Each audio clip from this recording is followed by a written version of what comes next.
الرجيم بسم الله الرحمن الرحيم الحمد لله رب العالمين والصلاة والسلام على أشرف الأنبياء والمرسلين وعلى آله وصحبه أجمعين ومن تبعهم بإحسان إلى يوم الدين اللهم علمنا ما ينفعنا وانفعنا بما علمتنا وزدنا علما إنك أنت العليم الحكيم Allahun Jalla Jalaluhu e falenderojmë, prej tij falje kërkojmë për pejgamberin alayhi salatu wassalam, salavat e dërgojmë për familjen e tij të ndershme, për shokët e tij fisnik dhe për gjithë besimtarët të cilët e ndjekin sunetin e tij deri në ditën e gjykimit.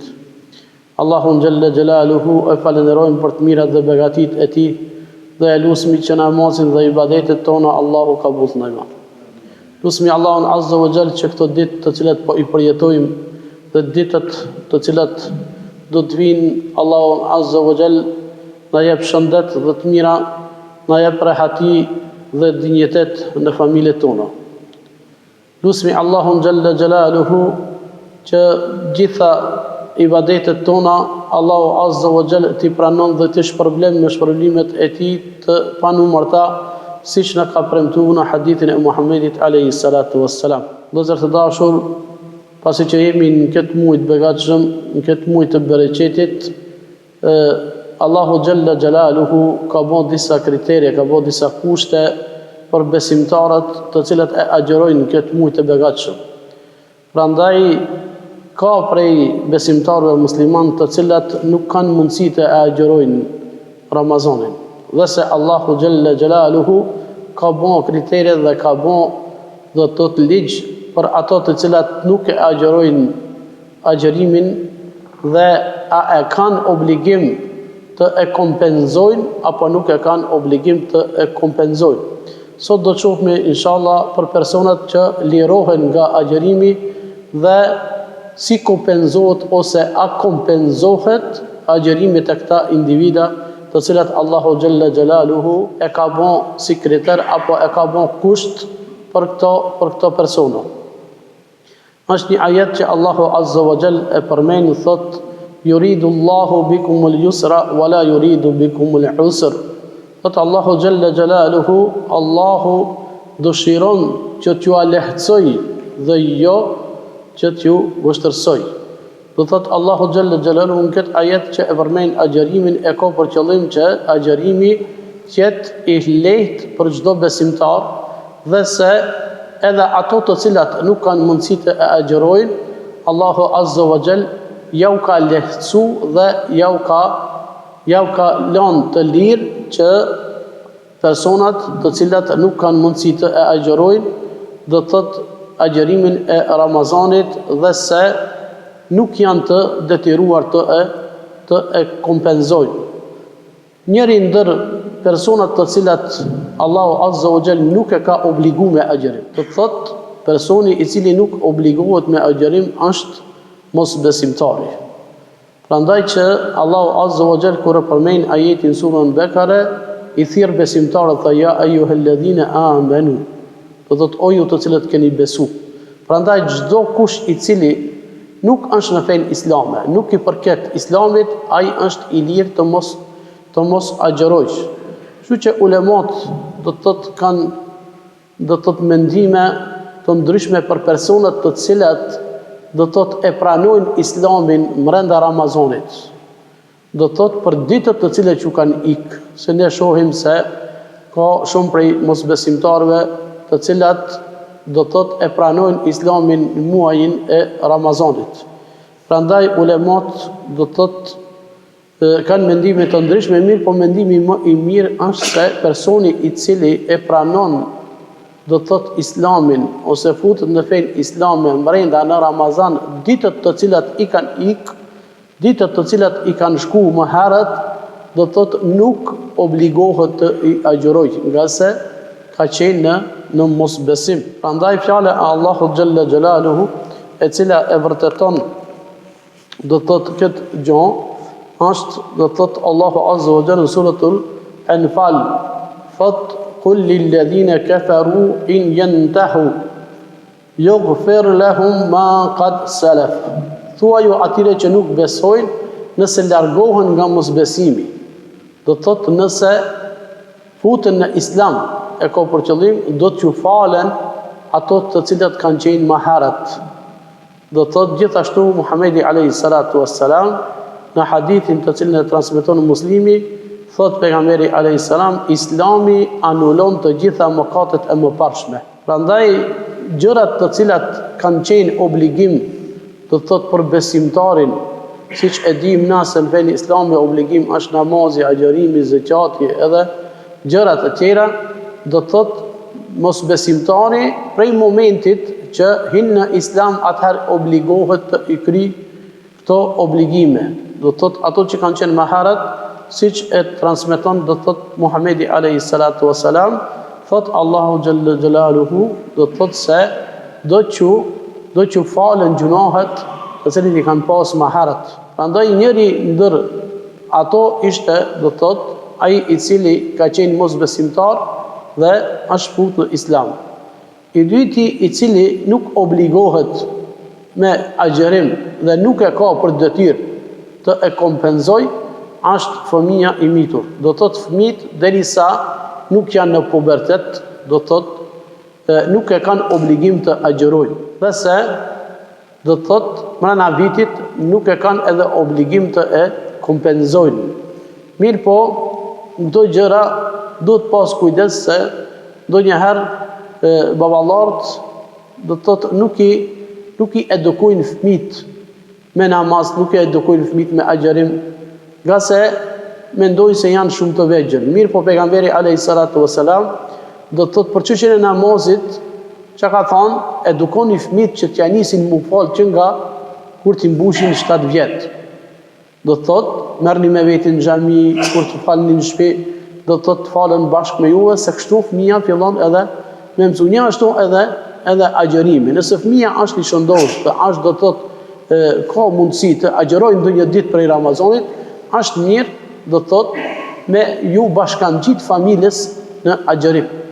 Do të thotë disa ditë. Ne kur ishmi të vogli, baballarët e tonë, do të thotë na edukojshin, na thoshin me agjëru ditën e parë, ditën e mesme, ditën e fundit, dhe kështu do të thotë mu u fut, do të thotë fëmia në të rrethin e obligimeve, të cilat i ka besimtari. Njështu edhe fëmijët e tonë duhet me i eduku që ndonjë ditë të agjërojnë, por nëse ka mundësi, do të thotë me agjëru edhe më shumë le të agjërojnë, nga se e mësojnë, e bojnë tërbije vetë vetën. Kështu që do të thotë fëmia i mitur, do të thotë nga gjitha gjërat të cilat me dhehepi Hanefi do të thotë i liron fëmijët edhe nga namazi, edhe nga gjërat e tjera, mirë po me dhehepi Hanefi nuk e liron fëmijën, do të thotë mos me dhënë zeqat. Kështu që ulemat dhe mendimi më i mirë është që fëmia nëse është jetim, dhe me i ka lënë baba pasuri, edhe ai e posedon atë pasuri, e ka për obligim, edhe pse është i vogël, me nxjerr zeqatin, me dhënë zeqatin. Do thotë familja, ato do thotë përgjegjësi i tij veliut, i cili është i fëmijës, do thotë qoftë nana apo axha, duhet patjetër me nxjerr zeqatin, do thotë njëri nga obligimet, do thotë me shfrytëzorostën do thotë me thonë se fëmia i cili është i vogël obligohet me nxjerr zeqatin dhe nuk obligohet me obligimet e tjera të islamit. Kështu që argument për këtë është një hadith i Muhamedit alayhi salatu wassalam, ku thot pejgamberi alayhi salatu wassalam, rufi'a al-qalam an thalathatin, an an-na'im hatta yastayqidh, wal majnun hatta yufiq, was-saghiru hatta yablugh. Thot pejgamberi alayhi salatu wasalam këtë hadith, thot Allahu e ka ngrit lapsin e tij dhe nuk shënon për tre persona, për 3 veta. Thot njëri prej tyre është ai i cili derisa është në gjumë, derisa të zgjohet, ai i cili ka fletë, derisa të zgjohet, do thot nëse i ka hip njëri prej obligimeve, Allahu xhalla xjalaluhu nuk e obligon deri kur? Derisa të zgjohet. Dhe i dyti thot, është fëmia derisa të futet në moshën madhore. Do të thotë fëmia nuk e ka obligim, kushtet, do të thotë obligimet të cilat i ka ai i cili është, do të thotë në moshën madhore, do të thotë fëmia lirohet prej obligimeve, një ashtu lirohet edhe prej agjerimit. Dhe i treti, thot pejgamberi alayhi salatu wasalam, ai i cili është me të meta mendore. Do të thotë ai i cili ka të meta mendore dhe nuk e din, nuk është i vetëdijshëm çka vepron, thot Allahu xhalla xjalaluhu e ka liru prej obligimeve, prej çdo obligimi, një ashtu edhe prej obligimit të Ramazanit. Kështu që ajo e cila do thotë është më e rëndësishme për personat të cilat Allahu xhalla xjalaluhu nuk i ka obligu me agjerim dhe nuk i ka obligu me kompenzim, është se do thotë rrethi ku jetojnë njerëzit ose shoqëria ku jetojnë duhet me qenë të kujdesshëm me këta persona, sepse ka mundësi ndonjëherë me ju bë zullum. Dhe e treta thot është personi, siç thash, ai i cili siç e ka thënë Muhamedi alayhi salatu wassalam, personi i cili nuk është në gjendje me e ditë, do thotë se çka është duke vepruar. Prandaj ky person i cili është me të meta mendore që Allahu azza wa jall e ka sprovu, lirohet nga agjerimi dhe lirohet nga kompenzimi i agjerimit derisa tha Muhamedi alayhi salatu wasalam, t'i kthehet vetdia e tij. Mirë po, a obligohet me e kompenzu agjerimin i cili i ka hik maharat?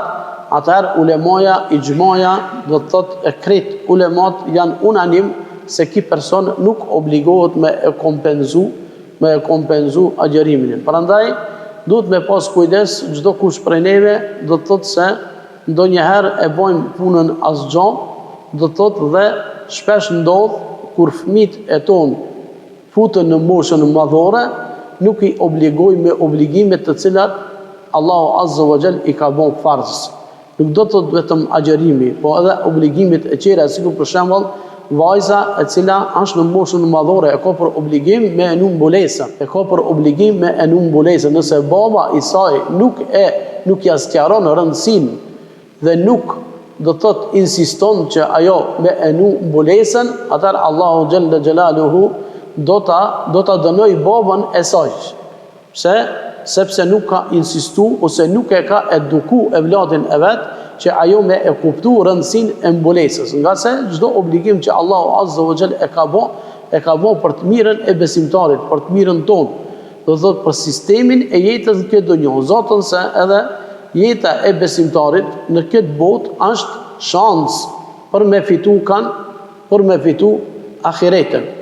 Dhe se muslimoni duhet me qenë i kujdesshëm me shfrytzu momentet e kësaj dunjoje, ose me shfrytzu rregullat, me përfill rregullat e Allahu xhalla xjalaluhu, derisa Allahu xhalla xjalaluhu qet i kënaqet me punë dhe veprat e tij, dhe se ditën e gjykimit me mëshirën e tij Allahu xhalla xjalaluhu do ta shpërblej me xhenet.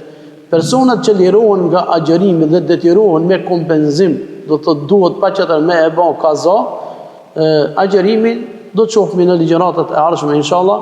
Na elusmi Allahun xhalla xjalaluhu që të na kthejë dhe na vetëdijsoj, dhe lusmi Allahun azza wa jall që gjitha mëkatet Allahun këtë muaj na i fal. Lusmi Allahun xhalla xjalaluhu që prindët tonë qofshin të vdekur ose të gjallë, Allahu xhalla xjalaluhu ti mëshiroj dhe gradat në xhenet ti gradoj. Aqulu qawli hadha wastaghfirullaha li wa lakum, inna Allaha ghafurur rahim.